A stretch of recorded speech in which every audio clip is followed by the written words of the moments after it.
السلام علیکم ورحمۃ اللہ وبرکاتہ۔ آج ہم انشاءاللہ دو ایسے ولیوں کے بارے میں ذکر کریں گے جن میں سے ایک استاد اور دوسرے شاگرد۔ اس مختصر ویڈیو میں ہم استاد سے جو نصیحتیں شاگرد کو ملی ہیں اور انہوں نے اپنے استاد محترم سے ایک طویل عرصے تک استفادہ کیا اور اس میں زندگی کے اہم چیزوں کو سیکھ کر دنیا اور آخرت میں کامیاب ہوئے ہیں، اگر ہم بھی اس کو اپنی زندگی میں اپنا لیں تو کامیاب ہو سکتے ہیں انشاءاللہ۔ تو واقعہ حضرت حاتم اصم رحمۃ اللہ علیہ کا ہے، جو مشہور بزرگ بھی ہیں، جن کے استاد محترم حضرت شقیق بلخی رحمۃ اللہ علیہ۔ ان سے ایک مرتبہ حضرت شیخ نے دریافت کیا کہ کتنے دن سے تم میرے ساتھ ہو؟ انہوں نے عرض کیا کہ 33 سال ہو چکے ہیں، 33 ایئرز۔ فرمانے لگے کہ اتنے دنوں میں تم نے مجھ سے کیا سیکھا؟ حاتم نے عرض کیا 8 مسئلے سیکھے ہیں۔ استاد محترم نے فرمایا انا للہ و انا الیہ راجعون، اتنی طویل مدت میں صرف 8 مسئلے سیکھے؟ میری تو عمر ہی تمہارے ساتھ ضائع ہو گئی۔ حاتم نے عرض کیا حضور صرف 8 مسئلے ہی سیکھے ہیں، جھوٹ تو بول نہیں سکتا۔ حضرت شقیق نے فرمایا اچھا بتاؤ وہ 8 مسئلے کیا ہیں؟ حاتم نے عرض کیا میں نے دیکھا کہ ساری مخلوق کسی نہ کسی سے محبت میں ہے، بیوی سے، اولاد سے، مال سے، احباب سے، وغیرہ وغیرہ، لیکن میں نے دیکھا کہ جب وہ قبر میں جاتا ہے تو اس کا محبوب اس سے جدا ہو جاتا ہے، اس لیے میں نے نیکیوں سے محبت کرنا شروع کر ڈالا تاکہ جب بھی میں قبر میں جاؤں تو میرا محبوب بھی ساتھ میں جائے،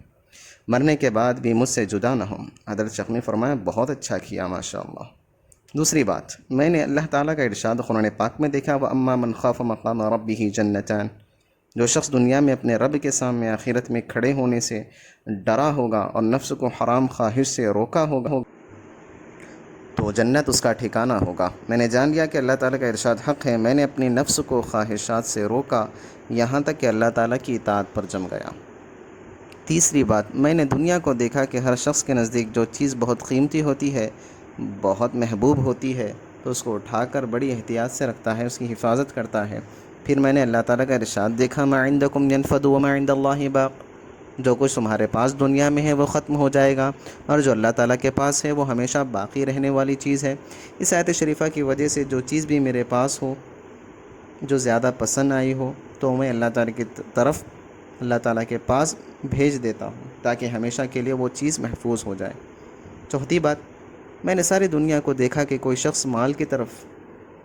تو کوئی حسب و نسب کی طرف، شرافت کی طرف، کوئی فخر کی چیزوں کی طرف، یا ان چیزوں کے ذریعے سے اپنے اندر بڑائی پیدا کرتا ہے، اپنی بڑائی ظاہر کرتا ہے۔ پھر میں نے اللہ تعالیٰ کا ارشاد دیکھا کہ ان اکرمکم عند اللہ اتقاکم، اللہ تعالیٰ کے نزدیک تم سب میں بڑا شریف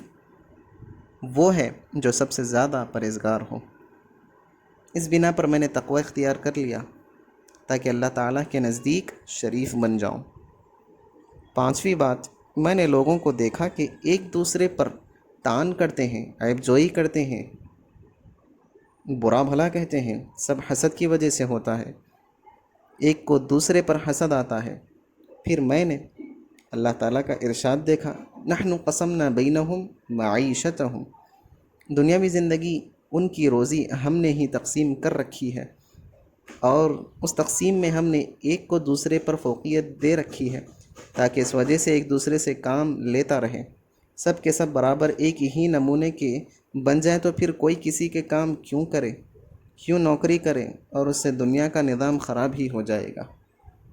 تو اس آیت شریفہ کی وجہ سے حسد کرنا چھوڑ دیا، ساری مخلوق سے بے تعلق ہو گیا، اور میں نے جان لیا کہ روزی کا بانٹنا صرف اللہ تعالیٰ ہی کے قبضے میں ہے، وہ جس کے حصے میں جتنا چاہے لگائے، اس لیے لوگوں کی عداوت چھوڑ دی اور سمجھ لیا کہ کسی کے پاس مال زیادہ ہو یا کم ہو، اس میں ہمارا کوئی فعل دخل نہیں ہے، یہ تو مالک الملک کی طرف سے ہے، اس لیے اب کسی پر غصہ ہی نہیں آتا۔ اس کے بعد چھٹی بات، میں نے دنیا میں دیکھا کہ تقریباً ہر شخص کسی نہ کسی سے لڑائی ہے، کسی نہ کسی سے دشمنی ہے، اور کیا تو دیکھا کہ اللہ تعالیٰ نے فرمایا ان الشیطان لکم عدو فاتخذوہ عدوا،